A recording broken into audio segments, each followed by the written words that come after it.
Bismillahirrahmanirrahim. Assalamu alaikum. I hope so you all are fine. आज का जो हमारा टॉपिक है जिसको हम स्टडी करने वाले हैं दिस इज कोलियंस। हम chapter number 3 motion and force पढ़ रहे हैं आजकल, और उसमें जो नेक्स्ट आपके सिलेबस में इंक्लूडेड है टॉपिक दिस इज कोलियंस।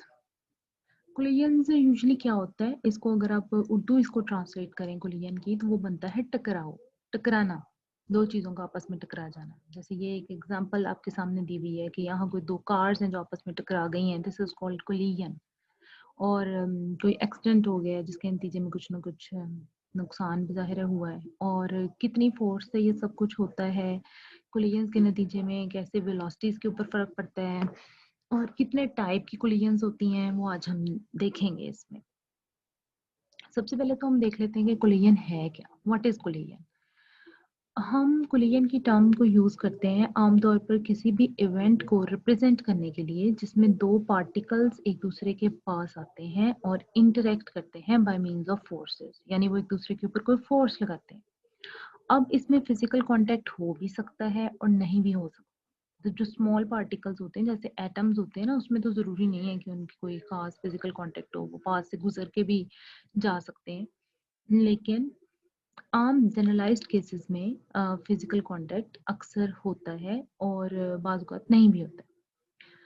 तो टाइम इंटरवल कोलिजन में क्या होता है, बहुत कम होता है। जब जो वेलोसिटीज पार्टिकल्स जो कोलाइड कर रहे हैं आपस में, जिनमें इंटरेक्शन हो रहा है, उनकी जो वेलोसिटीज हैं वो चेंज होती है इनिशियल से फाइनल वैल्यू तक, और बहुत शॉर्ट टाइम इंटरवल में ये सब कुछ हो रहा होता है। और जो फोर्स ऑफ इंटरेक्शन है वो बहुत ज़्यादा होती है। जैसे हमने प्रीवियस लेक्चर में इम्पल्स को पढ़ा था कि when a large force applied on a body for very short interval of time, this is called impulsive force. तो ऐसी इम्पल्सिव फोर्सेस जो है ना वो इसमें लग रही होती हैं उन पार्टिकल्स, उन ऑब्जेक्ट्स के ऊपर जो आपस में इंटरेक्ट कर रहे होते हैं, और ये सारा प्रोसेस बहुत छोटे से टाइम इंटरवल में हो रहा था। जैसे खुदा ना खास्ता जब हम किसी एक्सीडेंट को देखते हैं तो वो भी एक एग्जाम्पल है कोलिजन की, कि एक आपके पास कोई व्हीकल आ रहा होता है एक साइड से, दूसरा दूसरे साइड से आ रहा होता है, और एक बिल्कुल आंख झपकने के जितने टाइम इंटरवल में वो आपस में टकरा जाते हैं। और फोर्स उसमें बहुत ज़्यादा लग रही होती है, क्योंकि जितनी ज़्यादा स्पीड में कोई ऑब्जेक्ट आ रहा होता है उतनी ही फोर्स उसकी इंटरेक्शन की ज़्यादा लग जाती है। तो इस किस्म की जो आपके पास इंटरेक्शन है जिसमें बहुत ज़्यादा फोर्स बहुत कम टाइम के लिए एक ऑब्जेक्ट दूसरे ऑब्जेक्ट पे लगाता है, ये दोनों ही ऑब्जेक्ट एक दूसरे पे लगाते हैं, तो इसको आप कोलिजन कहते हैं। अब कोलिजन्स की कई टाइप्स हैं। आमतौर पर जितने भी टाइप्स की कोलिजन्स हैं उन सब में मोमेंटम जो है ना वो कंजर्व रहता है। कोलिजन्स मेनली हमारे पास दो तरह की होती हैं, एक होती हैं इनएलास्टिक कोलिजन्स और एक होती हैं इलास्टिक कोलिजन्स। तो ऐसी कोलिजन्स जिसमें मोमेंटम तो कंजर्व रहता है लेकिन काइनेटिक एनर्जी जो है वो कंजर्व नहीं रहती, मतलब वो ओबे नहीं करता law of conservation of energy को, वो कोलिजन्स इनएलास्टिक कोलिजन कहलाती हैं। इसमें आमतौर पे कैसी कोलिजन्स होती हैं, जैसे आपके पास एक रबर बॉल है और एक हार्ड बॉल है, आपस में वो कोलाइड किए तो अब एनर्जी जो है ना उनकी वो कंजर्व नहीं रहेगी, लेकिन मोमेंटम कंजर्व रहेगा। अब इनइलास्टिक कोलिजन में एक कोलिजन्स होती हैं perfectly inelastic. Perfectly inelastic collisions वो होती हैं जिसमें जो ऑब्जेक्ट्स हैं वो एक दूसरे के साथ स्टिक हो जाते हैं। जैसे खुदा ना खास्ता आप कभी कोई एक्सीडेंट देखें जिसमें आप किसी बाइक को देख लें या कोई छोटी कार है और उसके साथ एक बहुत बड़ा ट्रॉलर जो है वो टकराता है, तो टकराने के बाद क्या होता है, वो कार को अपने साथ ही धकेल के ले जाता है। तो इस किस्म की जो कोलिजन्स हैं वो परफेक्टली इनइलास्टिक कोलिजन्स टाइप में आ जाएंगी। इलास्टिक कोलिजन्स वो कोलिजन्स होती हैं जिसमें मोमेंटम भी कंजर्व रहता है और काइनेटिक एनर्जी भी कंजर्व रहती है। मतलब बिफोर कोलिजन जो मोमेंटम और एनर्जी थी वही मोमेंटम और एनर्जी आफ्टर कोलिजन भी रहेगी। इन कोलिजन्स की एग्जांपल्स हैं बिलियर्ड बॉल्स। आप लोगों ने एक गेम तो देखी होगी ये बिलियर्ड बॉल वाली, वो कौन सी है, स्नोकर। स्नोकर में क्या होता है, छोटी छोटी बिलियर्ड बॉल्स होती हैं, आप एक बिलियर्ड बॉल को अपनी स्टिक से शॉट लगाते हैं, हिट करते हैं, तो वो किसी दूसरी बिलियर्ड बॉल से टकराती है। तो ये जो कोलिजन बिलियर्ड बॉल्स वाली है ये आपके पास इलास्टिक कोलिजन कहलाती है। और इन सब कोलिजन्स के अलावा हम एक्चुअल कोलिजन्स भी लेते हैं, और एक्चुअल कोलिजन्स कौन सी हैं, जो आम रूटीन में हमारे इर्द गिर्द पाई जा रही हैं, जो फिजिकली प्रेजेंट है, जिनको हम देख सकते हैं, ऑब्जर्व कर सकते हैं। तो जितनी भी एक्चुअल कोलिजन्स हैं वो आमतौर पर या तो इलास्टिक होती हैं या परफेक्टली इनइलास्टिक होती हैं, इनके इन बिटवीन ही होती हैं। तो फाइनली हमें ये पता चला कि इलास्टिक कोलिजन में मोमेंटम और काइनेटिक एनर्जी कंजर्व रहेंगे, नॉन परफेक्ट इलास्टिक कोलिजन में मोमेंटम कंजर्व रहेगा लेकिन काइनेटिक एनर्जी कंजर्व नहीं रहेगी और ऑब्जेक्ट्स आपस में स्टिक नहीं होंगे, टकराएंगे और एक दूसरे से दूर चले जाएंगे। परफेक्टली इनइलास्टिक में क्या होगा, मोमेंटम भी कंजर्व रहेगा, काइनेटिक एनर्जी कंजर्व नहीं रहेगी, लेकिन जो ऑब्जेक्ट्स आपस में कोलाइड किए हैं कोलिजन के बाद वो एक दूसरे के साथ स्टिक हो जाएंगे और फाइनली जो उनकी फाइनल वेलोसिटी है वो सेम होगी। इलास्टिक और इनइलास्टिक कोलिजन और परफेक्टली इनइलास्टिक कोलिजन्स जो हैं ये कुछ लिमिटेड केसेस में होता है। ज़्यादातर जो एक्चुअल कोलिजन्स हैं वो इन दोनों के दरमियान में ही होंगी। कोई खास केस हम अप्लाई करेंगे तो वही कोलिजन आपके पास इनइलास्टिक परफेक्टली इनइलास्टिक हो जाएगी और किसी खास केस में वही कोलिजन आपके पास इलास्टिक बन जाएगी। तो मोमेंटम का जो तस्करा हम कर रहे हैं वो बहरहाल हर सूरत में ही कंजर्व रहेगा।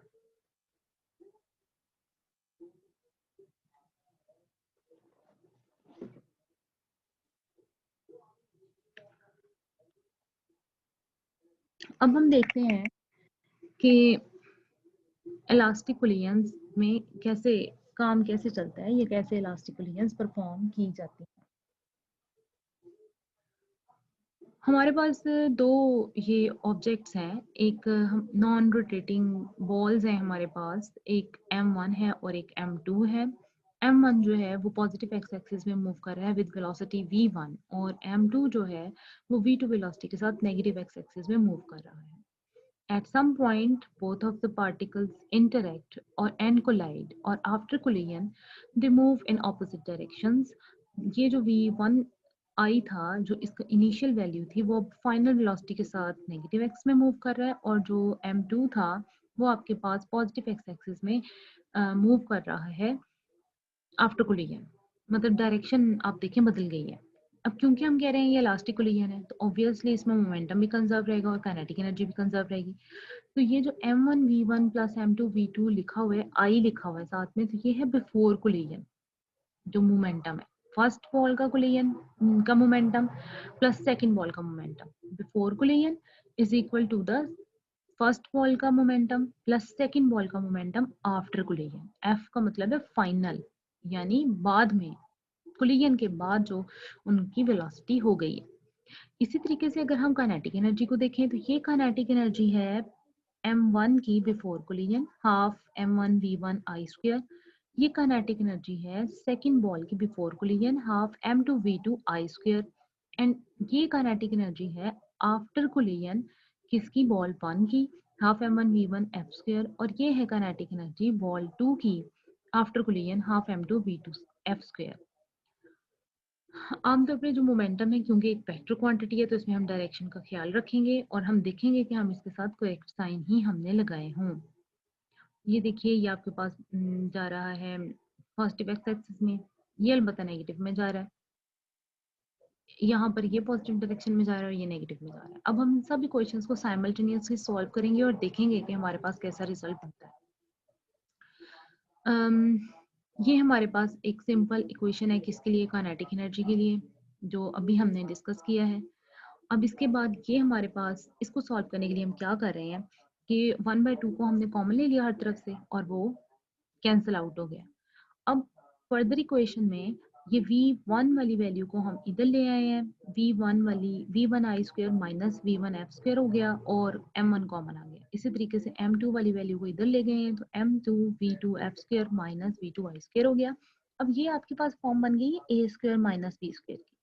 तो इस किस्म की जो आपके पास स्क्वायर की ब्रैकेट होती है उसको आप डिसइंटीग्रेट कर सकते हैं, तोड़ सकते हैं a माइनस बी और a प्लस बी में। यानी अब आप इसकी जगह पे लिख सकते हैं v1i प्लस v1f और v1i माइनस v1f। इसी तरीके से आप v2f माइनस v2i और v2f प्लस v2i लिख सकते हैं।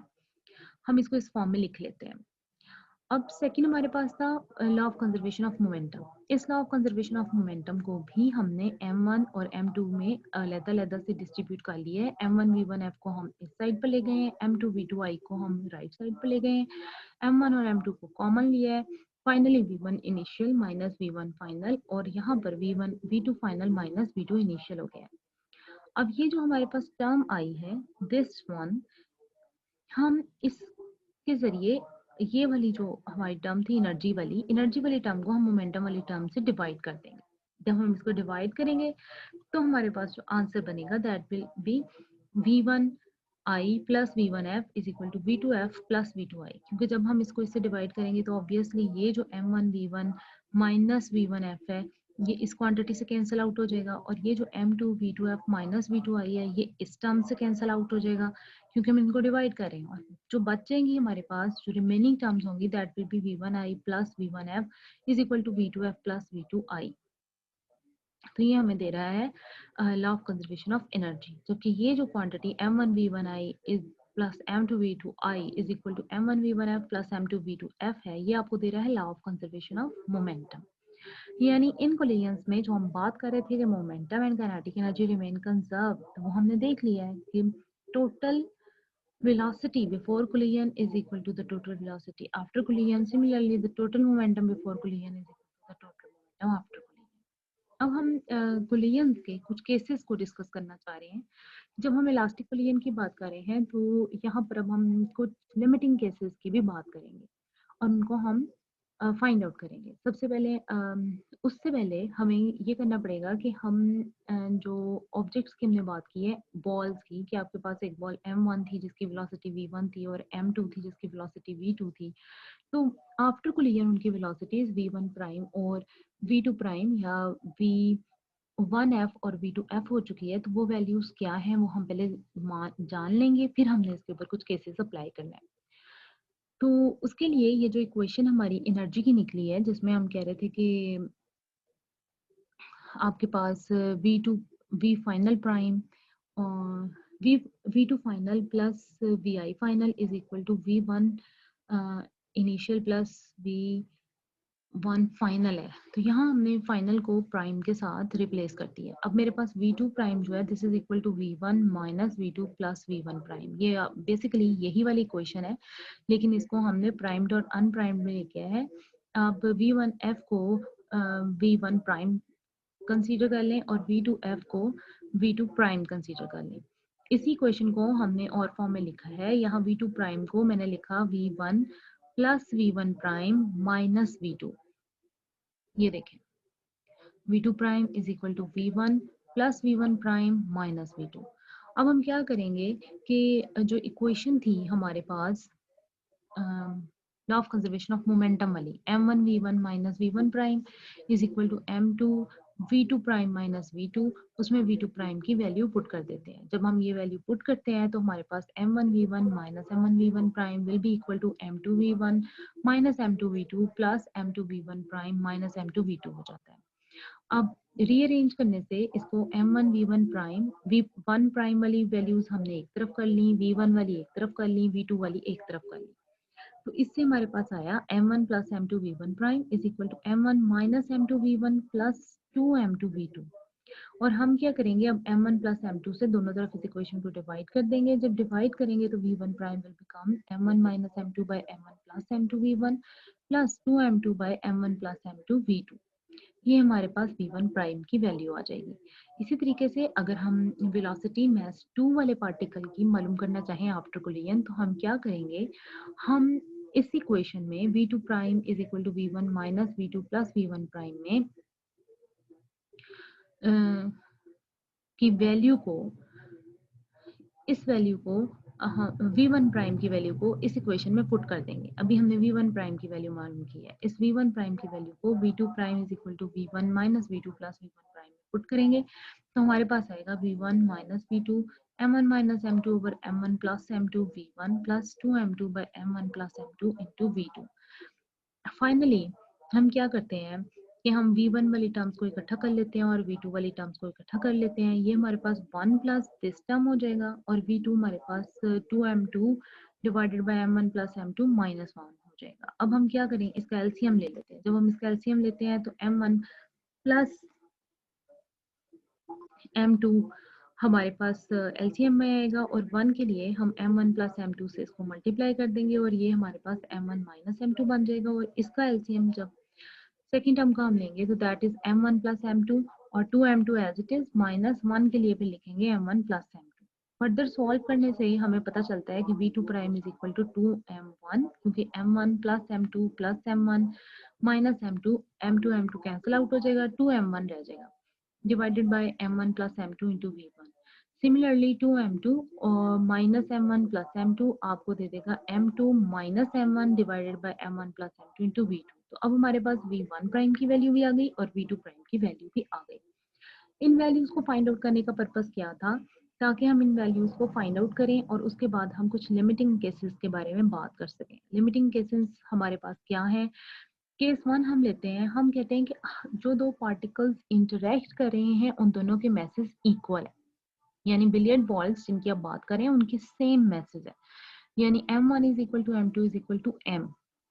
तो अब हम क्या करते हैं, इस असम्पशन को अपनी वैल्यूज को अपनी क्वेश्चंस में लगा देते हैं, क्योंकि हमें मालूम करनी है v1 प्राइम कि आफ्टर कोलिजन फर्स्ट मास की वेलोसिटी क्या होगी और आफ्टर कोलिजन सेकंड मास की वेलोसिटी क्या होगी।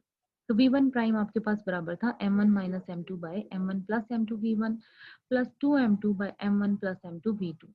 जब हम इसमें पुट करते हैं m1 is equal to m2, तो हमारे पास जो रिजल्ट आता है, हम m1 is equal to m2 को m पुट कर देते हैं, m minus m by m plus m, 2m by m plus m। ये वाली टर्म जीरो हो जाएगी क्योंकि 0 बाय 2m विल बी 0 और 2m by 2m will give you v2।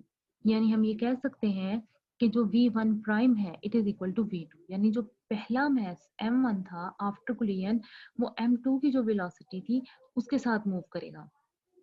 इसी तरीके से v2 प्राइम जो है वो आपके पास इक्वल था 2m1 by m1 plus m2 v1 plus m2 minus m1 by m1 plus m2 into v2। अब आप m पुट कर रहे हैं m1 को भी और m2 को भी, और फाइनली m माइनस m वाली टर्म जीरो हो जाती है और अब आपके पास आ गया 2m by 2m into v1 और v2 prime is nearly equal to v1। यानी आप कह सकते हैं कि जो मैस 2 है उसकी फाइनल वेलोसिटी बराबर है mass 1 की initial velocity के। In other words, we can say both masses has exchanged their velocities after collision, यानी collision से पहले जो velocity v1 की थी अब वो v2 की है और जो v2 की थी वो अब v1 की है, क्योंकि v1 प्राइम आपके पास v2 के बराबर आया है और v2 प्राइम आपके पास v1 के बराबर आया है। इन केस 2 अब हमारे पास एक और केस है, उस केस में हम ये कह रहे हैं कि आपके पास m1 और m2 इक्वल है, मैसेज भी इक्वल है और m2 जो है वो एट रेस्ट है। जब एट रेस्ट की बात कर ली तो इसका मतलब है कि v2 की वेलोसिटी 0 है।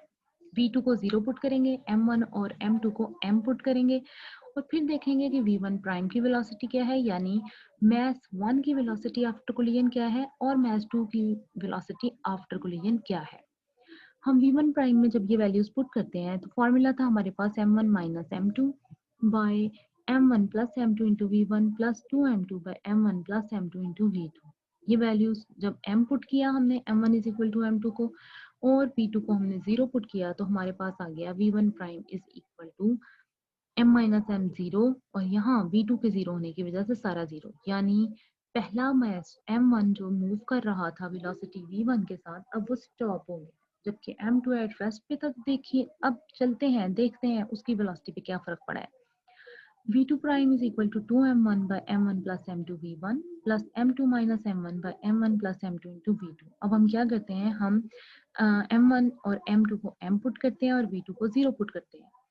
इस तरह पुट करने के नतीजे में अब हमारे पास जो आंसर आया है ये 2m divided by m plus m, 2m by 2m cancel out और v1 रह जाता है।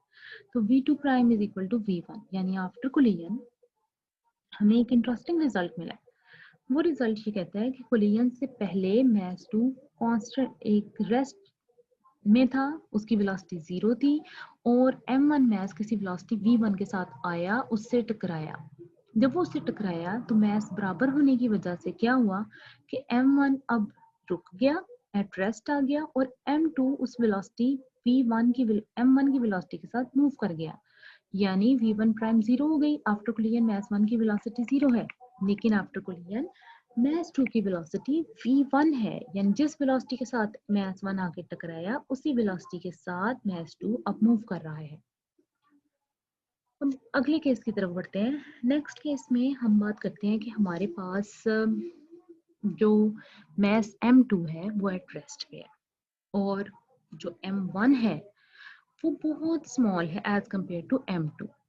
ठीक है जी। ऐसे ही हम ले सकते हैं, जैसे एक बहुत बड़ा ट्रक है, वो आ रहा है और वो कोलाइड कर रहा है एक अदर बाइक से, और इसमें हम ये कंसीडर ये कर रहे हैं कि ट्रक जो है वो अपनी जगह पे खड़ा है और वो एट रेस्ट है, m2 की वैल्यू 0 है, और जो बाइक है वो तेजी से जा रहा है किसी वेलोसिटी v1 के साथ, जबकि उसका मास एज कम्पेयर टू m2 बहुत छोटा है और वो टकरा रहा है। जब वो उससे टकराएगा तो क्या होगा, अब हम वो देखते हैं मैथमेटिकली। v1 प्राइम की वैल्यू हमारे पास m1 क्योंकि बहुत छोटा है m2 से, तो हम कह सकते हैं कि m1 का जो मास है नियरली इक्वल टू 0 है, क्योंकि उनमें बहुत ज्यादा फर्क है। तो अब v1 प्राइम आपके पास है m1 minus m2 divided by m1 plus m2 into v1 plus 2m2 by m1 plus m2 into v2। तो यहाँ क्योंकि m1 को हमने कहा है बहुत छोटा है m2 से, तो नियरली इक्वल टू 0 है, तो m1 को 0 पुट कर देंगे और v2 को भी 0 पुट करेंगे। 0 पुट किया, m1 को 0 पुट किया, v2 को 0 पुट किया, और फाइनली हमारे पास m minus m2 by m2 into v1 आ जाता है, क्योंकि ये तो पूरी टर्म इस 0 की वजह से 0 हो जाएगी। Finally v1 prime is equal to minus v1, यानी जिस वेलोसिटी के साथ वो बाइक उस ट्रक से जाके टकराया है, उसी वेलोसिटी के साथ ही ये माइनस साइन कह रहा है वो बाउंस बैक हो जाएगा, वो वापस आ जाएगा। बिल्कुल ऐसे ही है जैसे आपके सामने एक दीवार है और आप उसके ऊपर एक बॉल मार रहे हैं। जब आप एक बॉल को स्ट्राइक करवाते हैं वॉल के साथ, तो क्या होता है, वो बाउंस बैक हो जाती है आपकी तरफ, क्योंकि जो दीवार है, एक तो वो एट रेस्ट है, दूसरा उसका मास बहुत ज्यादा है एज कम्पेयर टू बॉल। अब देखते हैं कि उस दीवार को, या जैसे हमने ट्रक वाली एग्जांपल देखी है, उस ट्रक को कोई फर्क पड़ता है कि नहीं पड़ता है, उसकी वेलोसिटी पे क्या होता है। तो v2 prime is equal to 2m1 by m1 plus m2 into v1 plus m2 minus m1 by m1 plus m2 into v2।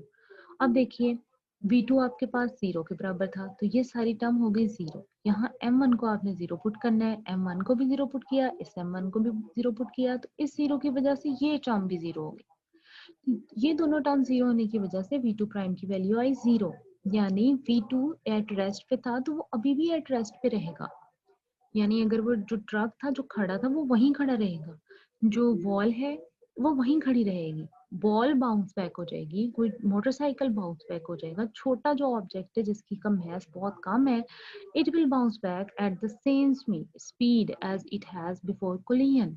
जबकि जो मास 2 था जो बहुत बड़ा था और वो एट रेस्ट पे था, वो अभी भी एट रेस्ट पे रहेगा, उससे कोई फर्क नहीं पड़ेगा जो भी कुल उसके साथ मास आके टकराया है, क्योंकि वो मैस बहुत छोटा है, उससे कोई फर्क नहीं पड़ता है बड़े वाले मैस को।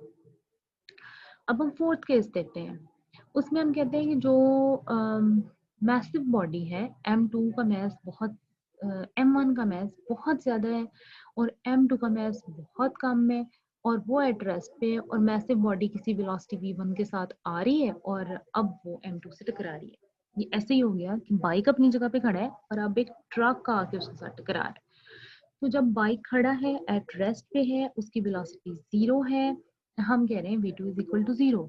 और ये जो ट्रक है जो बहुत तेज रफ्तारी से या किसी भी स्पीड v1 से आ रहा है और इस बाइक से टकराएगा, तो हम देखेंगे कि अब होता क्या है। इस केस में आप m2 को नियरली इक्वल टू 0 कहेंगे और v2 भी 0 है, मतलब बहुत स्मॉल मैस वाला जो ऑब्जेक्ट है वो आपके पास रेस्ट पे है। तो लीजिए जी, ये हमारे पास इक्वेशन है v1 prime is equal to m1 minus m2 by m1 plus m2 into v1 plus 2m2 by m1 plus m2 into v2। We have to put m2 is equal to 0 and v2 is equal to 0। यहाँ हम v2 is equal to 0 put कर देते हैं। Similarly यहाँ हम m2 is equal to 0 put कर देते हैं। जब हम इनको 0 पुट करते हैं तो हमारे पास क्या आता है, m1 divided by m1 into v1 plus ये होल टर्म 0 हो जाएगी। This is m1, this is not m2। m1 by m1, m1 by m1 cancel out हो जाएगा, तो v1 prime will be equal to v1, यानी वो जो truck आ रहा था टकराने के लिए, वो जिस वेलोसिटी से आ रहा है वो उसी वेलोसिटी से चलता रहेगा, उसकी वेलोसिटी पे कोई फर्क नहीं पड़ रहा है। अब देखते हैं इस ऑब्जेक्ट का क्या होता है या उस बाइक का क्या होता है। तो उसके लिए हमारे पास इक्वेशन है v2 prime is equal to 2m1 by m1 plus m2 into v1 plus m2 minus m1 by m1 plus m2 into v2। अब हम क्या करते हैं, हमें पुट करना है m2 को 0 और हमें पुट करना है v2 को 0। जब हम v2 को 0 पुट करते हैं, m2 को 0 पुट करते हैं, तो ये तो पूरी टर्म ही 0 हो गई। और इस term 2m1 by m1 plus m2 को 0 पुट किया तो हमारे पास रह गया 2m1 by m1 into v1। तो m1 m1 से कैंसिल और v2 प्राइम हो गया 2v1। ओ माय गॉड, यहाँ से हमें क्या पता चला है? यहाँ से हमें पता चला है कि वो जो एट रेस्ट पे बाइक खड़ी थी ना, जिसके साथ आके वो ट्रक टकराया है, तो वो जो बाइक है वो डबल वेलोसिटी के साथ मूव करेगी। यानी वो जो आप देखते हैं ना कि अगर किसी जगह पर एक बाइक खड़े है और वहां से एक बहुत तेज रफ्तार से ट्रक गुजरा है और वो बाइक जो है उड़ के कहीं दूर जा गिरी है, तो ये वो सीन होगा कि वो जो स्मॉलर ऑब्जेक्ट कहीं पर खड़ा है, एट रेस्ट खड़ा है, और एक तेज रफ्तार हैवी व्हीकल है और उसके साथ टकराया है, तो जिस वेलोसिटी से वो आया है उससे डबल वेलोसिटी वो एट रेस्ट वाला स्मॉल व्हीकल जो है वो गेन कर लेगा और वो उड़ के कहीं दूर जा गिरेगा। तो आप ये कह सकते हैं कि आफ्टर कोलिजन जो मास m1 है वो तो अपनी सेम वेलोसिटी से मूव करता रहेगा, लेकिन जो मास m2 है उसकी स्पीड डबल हो जाएगी। किसकी स्पीड से? m1 की स्पीड से। वो इतनी ज्यादा डबल वेलोसिटी के साथ कहीं दूर गिर पड़ेगा, बहुत उड़ते हुए, बहुत हाई वेलोसिटी पे वो मूव करेगा।